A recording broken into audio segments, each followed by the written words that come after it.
नमस्कार. जय श्री कृष्ण. श्रीकृष्ण चैतन्य प्रभु नित्यानंद श्री अद्वैत गदाधर श्रीवासदी गौर भक्त वृंदा.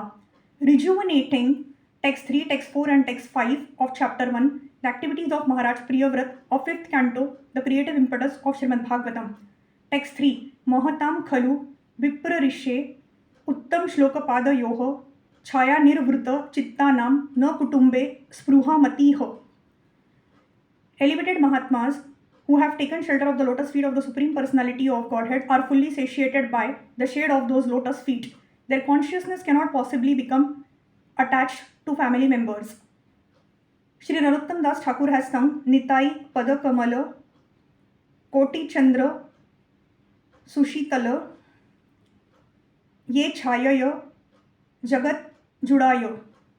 The description of those shade of the lotus feet of Lord Nityananda as being so nice and cooling that all materialists who are always in the blazing fire of material activities may come under the shade of his lotus feet and be fully relieved and satiated.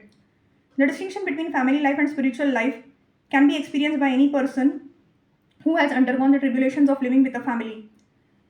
One who comes under the shelter of the lotus feet of the Lord never becomes attracted by the activities of family life. As stated in Bhagavad Gita 2.59, Param Drushtva Nivartate. One gives up lower engagements when he experiences a higher taste. Thus, one becomes detached from family life as soon as one comes under the shelter of the lotus feet of the Lord. Text 4. Samshayo ayam mahan brahman daragar sutadishu saktasya yata siddhira bhuta krishne cha matir chuta. The king continued, O great Brahman, this is my great doubt. How was it possible for a person like King Priyavrat, who was so much attached to wife, children and home, to achieve the topmost infallible perfection in Krishna's consciousness? King Parikshit wondered how a person so attached to wife, children and home could become so perfectly Krishna's conscious. Prahlad Maharaj has said, Matir no Krishne paratah svato va mitho abhipadyat gruha vratanam. A gruha vratanam, one who has taken a vow to execute family duties, has no chance to become Krishna's conscious. This is because most gruhavatas are guided by sense gratification and therefore gradually glide down to the darkest regions of material existence, adanta gobhira vishatam tamishram. How can they possibly become perfect in Krishna's consciousness? King Parikshit asked Shukadeva Goswami to resolve this great doubt. Text 5. Shri Shuka Uvacha Badhamuktam Bhagavata Uttam Shlokasya Srimad Charanarvinda Makranda Rasa Aveshita Chetaso Bhagavad Paramhansa Daita Katham Kinchidan Taraya Vihatam Smam Shivatamam Padvim No Prayen Hinvanti. Shri Shukadeva Goswami said, what you have said is correct.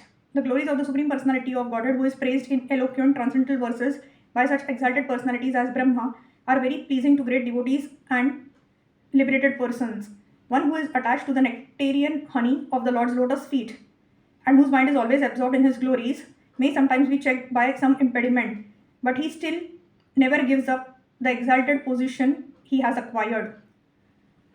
Shri Shukadeva Goswami accepted both of the king's propositions that a person who is advanced in Krishna's consciousness cannot embrace materialistic life again, and that one who has embraced materialistic life cannot take up Krishna's consciousness at any stage of his existence. Although accepting both these statements, Shukadeva Goswami qualified them by saying that a person who has once absorbed his mind in the glories of the Supreme Personality of Godhead may sometimes be influenced by impediment, but he still does not give up his exalted devotional position. According to Srila Vishwanath Chakravarti Thakur, there are two kinds of impediment to devotional service. The first is an offense at the feet of a Vaishnava. This is called Vaishnava Aparad. Lord Chaitanya Mahaprabhu warned his devotees not to commit Vaishnava Aparad, which he described as the mad elephant offense. When a mad elephant enters a beautiful garden, it destroys everything, leaving a barren field. Similarly, the power of the Vaishnava aparadha is so great that even an advanced devotee becomes almost devoid of his spiritual assets if he commits it. Since Krishna's consciousness is eternal, it cannot be destroyed altogether, but may be checked whether it is advanced or not for the time being. This Vaishnava aparadha is one kind of impediment to devotional service. Sometimes, however, the Supreme Personality of Godhead or his devotee desires to impede one's devotional service. For example, Hiranyakashipu and Hiranyaksha were formerly Jai and Vijay, the gatekeepers in Vaikuntha, but by the desire of the Lord, they became his enemies for 3 lives. Thus, the desire of the Lord is another kind of impediment. But in both cases, the pure devotee, once advanced in Krishna's consciousness, cannot be lost. Following the orders of his superiors, Swayambhu and Lord Brahma, Priyavrat accepted family life. But this does not mean that he lost his position in devotional service. Krishna's consciousness is perfect and eternal, and therefore it cannot be lost under any circumstances. Because in the material world, there are full of obstructions to advancement in Krishna's consciousness. There may appear so many impediments, yet Krishna, the Supreme Personality of Godhead, declares in Bhagavad Gita 9.31, Kaunteya abhijanati na me bhaktah pranashyati. Once one who has taken shelter of the lotus feet of the Lord, he cannot be lost. In this verse, the word Shivatamam is very significant. Shivatamam means the most auspicious. The devotional service is so auspicious that a devotee cannot be lost under any circumstances. This is described in the Srimad Bhagavad Gita by the Lord himself. Partha naiveha namutra vinashas tasya vidyate. My dear Arjun, for a devotee, there is no question of being lost either in this life or in the next. Bhagavad Gita 6.40. In Bhagavad Gita 6.43, the Lord clearly explains how this is so. Tatra tama buddhi samayogam labhate paurava dehikama yata te cha tato bhuyah samasiddhau kuru nandana.